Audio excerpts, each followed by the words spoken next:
En 2009, le Premier ministre chinois est venu à Davos pour lancer un appel en pleine crise financière à un nouvel ordre économique mondial. Aujourd'hui à Davos, on veut sauver cet ordre basé sur le libre-échange et c'est la Chine qui semble en prendre les commandes. Le président Xi Jinping est venu faire les louanges du commerce international et également inciter la communauté à trouver de nouvelles sources de croissance.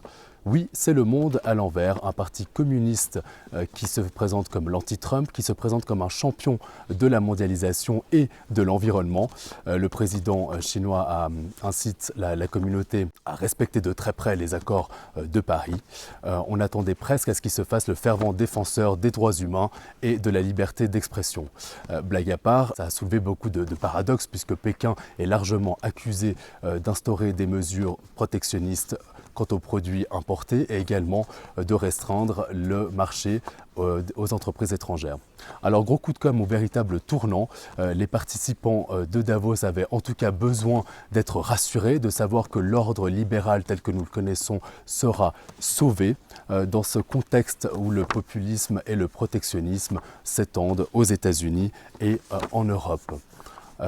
Les prochaines mesures de l'administration Trump vont dessiner peu à peu les contours de ce nouvel ordre international. Mais comme Joe Biden, l'ancien vice-président des États-Unis, l'a souligné cette semaine à Davos, les décisions de la communauté internationale ne dépendent pas uniquement du leadership américain.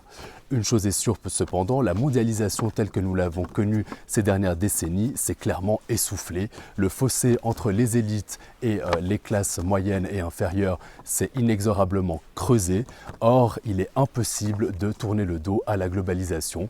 C'était le thème de Davos cette année, donc favoriser un leadership réactif et responsable qui soit à l'écoute des populations. On a beaucoup parlé de croissance inclusive justement pour restaurer ce lien entre les élites et la population.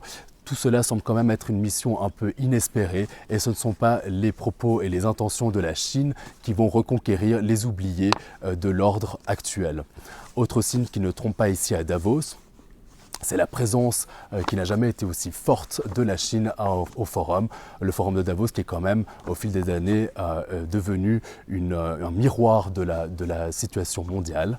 La Chine était donc la vedette cette semaine avec son président, mais également son entrepreneur Jack Ma, par exemple, fondateur de la multinationale Alibaba. Et si aujourd'hui ce sont les géants de la Silicon Valley, Facebook, Salesforce ou encore Palantir qui occupent la place, il ne serait pas étonnant que d'ici très peu de temps, ce soit des géants de la tech chinoise comme Alibaba qui occupent le terrain à Davos.